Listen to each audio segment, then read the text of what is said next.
और गाय माता आपका मार्ग रोक दें तो यह बहुत ही शुभ माना जाता है। गाय और बछड़े का दर्शन एक साथ आपको हो जाए तो यह आपकी सफलता का प्रतीक माना जाता है। अगर आपके घर के आसपास गौ घूमती रहती हैं तो इसका मतलब है कि आपके घर से काफी सारे संकट अपने आप ही दूर होने वाले हैं और समृद्धिपूर्वक जीवन आपको मिलता है। गाय के समीप आप अगर जाते हैं तो संक्रामक रोग, कफ, खांसी, सर्दी, जुकाम आदि का ग्रेजुअली अपने आप ही बिना दवाइयों के भी नाश हो जाता है। अगर आपको गाय अचानक से पूंछ मार देती है तो यह बहुत ही शुभ संकेत माना गया है और काली चितकबरी गाय का ऐसा करना तो और भी ज्यादा शुभ माना गया है। पंचगव्य जो होते हैं वो कई रोगों में लाभदायक हैं। पंचगव्य क्या क्या हुए? गाय के दूध, दही, घी, मूत्र और गोबर, इन सभी को शरीर की रोग निरोधक क्षमता को बढ़ाकर रोगों को दूर करने वाला माना गया है। ऐसा कोई रोग नहीं है जिसका इलाज पंचगव्य से नहीं किया जा सकता। दोस्तों, आज के समय में लोग गौ माता की पूजा करने की बजाय, उनका सही उपयोग करने के बजाय उनको काट कर मार कर खाना ज्यादा पसंद करते हैं। बुरा लगेगा शायद, पर यह सच है। गाय को देने से न केवल सुख समृद्धि की प्राप्ति होती है बल्कि बरकत भी होने लगती है। अगर आप गौ को पाल सके तो अच्छी बात, लेकिन आज के मॉडर्न युग में जहां लोगों की शायद खुद के घर में रहने की जगह नहीं है, ऐसे में गांव को रखना थोड़ा कठिन और महंगा हो सकता है। ऐसे में आप गौ को रोटी दें, कम से कम रोटी देकर के आप सुख समृद्धि को प्राप्त कर सकते हैं। आपके घर में बरकत होने लगती है। हमारे बुजुर्ग हमेशा से कहते आए हैं कि गाय को रोटी खिलानी चाहिए, लेकिन समय स्थिति के चलते गाय की सेवा हर कोई नहीं कर पाता। लेकिन कम से कम रोटी तो आप खिला सकते हैं। अगर रोटी भी नहीं खिला सकते, जैसे काफ़ी सारे जो हमारे भाई बहन मलेशिया वगैरह में, लंदन वगैरह में बैठे हैं, उनको गाय नहीं मिलती है। वह पूछते हैं हम कैसे गौ सेवा करें। आप ऐसा कर सकते हैं, आप गांव के नाम के पैसे निकालते जाएं और फिर आप चाहे तो कभी इंडिया आए तो आप गौशाला में दान दे दें, या फिर आप आश्रम में चले जाएं, किसी वृद्ध आश्रम में चले जाएं, किसी भी दूसरे सफ़ेद पशु को आप भोजन कराएं। ये भी आपके लिए बहुत अच्छा होने वाला है। कम से कम रोटी ज़रूर खिलाएं।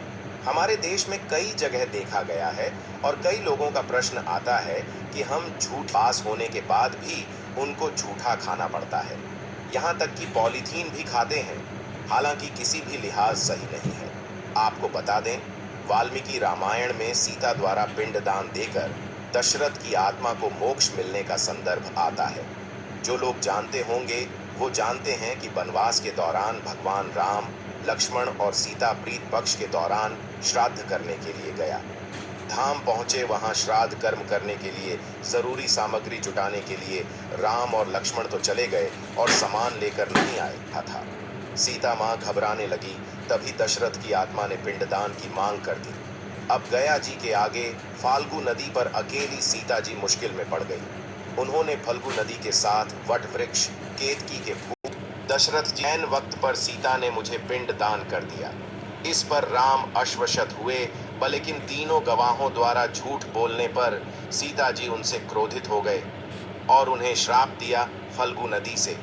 कहाँ की जा, तेरा नाम सिर्फ नदी रहेगा लेकिन तुझ में पानी कभी नहीं रहेगा। इस कारण आप भी जानते होंगे, जो लोग जानते हैं, फल्गु नदी आज भी गयामी सुखी ही रहती है। गाय को श्राप दिया कि तू पूजा होकर भी लोगों का झूठा खाएगी, और केतकी के फूल को श्राप दिया कि तुझे पूजा में कभी नहीं चढ़ाया जाएगा।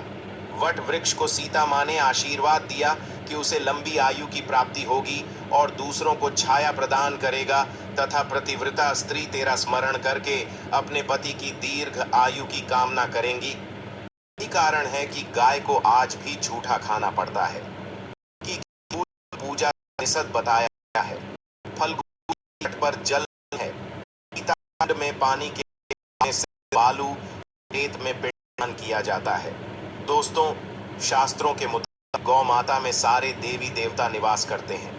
33 कोटि देवी देवता और पितृ का निवास होता है। अगर आप भी किसी मंदिर में नहीं जा सकते, पूजा पाठ नहीं करते हैं, कहीं जाकर के ग्रह दशाओं का उपाय नहीं कर सकते हैं, तो आपको गाय को एक रोटी जरूर लेनी चाहिए। हमेशा कहते हैं, पहली रोटी गाय की अगर आप भी खिलाते हैं तो दुनिया के सारे सुखों को प्राप्त कर सकते हैं।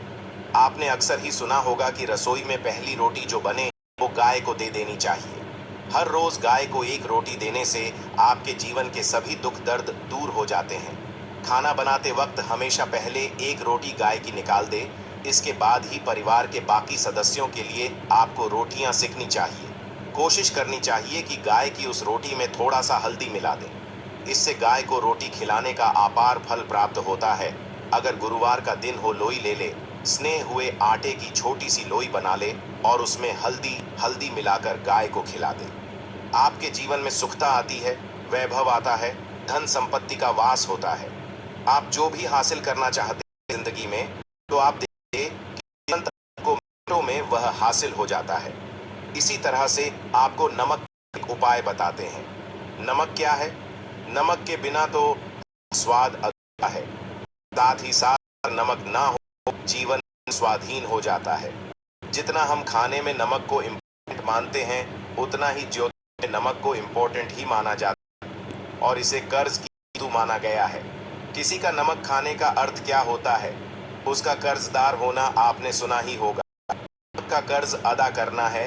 इसलिए अगर आप जीवन को सुगम बनाना चाहते हैं, बनाना चाहते हैं, तो नमक का एक आसान का प्रयोग आपको आज हम बताएंगे। आप देखिए कि कितने आपको पॉजिटिव परिणाम मिलते हैं और ये इतना आसान है कि इसके लिए आपको अतिरिक्त मत्साकट करने की कोई ज़रूरत नहीं है। आपको अपने घर में सबसे पहली रोटी लेनी है और उस पर थोड़ा सा नमक रख दें। अब आप पूछेंगे कि कौन सा नमक रखें तो सबसे बेस्ट है? आप सादा नमक, ढेली वाला नमक, सस्ता नमक जो भी है वो रखिए। काला नमक नहीं रखना है, आपको सफ़ेद नमक ही रखना है, तो नमक रख लें और फिर इस रोटी को किसी का पीला गाय को आपको दे देनी है। कपिला का यानी कि सफ़ेद रंग की गाय को आपको खिला देनी है। यदि आपको कपिला यानी कि सफ़ेद गाय नहीं मिलती है, तो आप रोटी किसी गाय को खिला दें। मगर यदि आपको ऐसी गाय दिख जाए, सबसे पहले सफ़ेद गाय को ही खिलाना रेफर करें। आपको बता दें दोस्तों, हर समस्या को जड़ आपके घर में बड़ी हो, कोई पारिवारिक वाद विवाद हो, आपके घर में समृद्धि का वास होता है। जो भी धन की कमी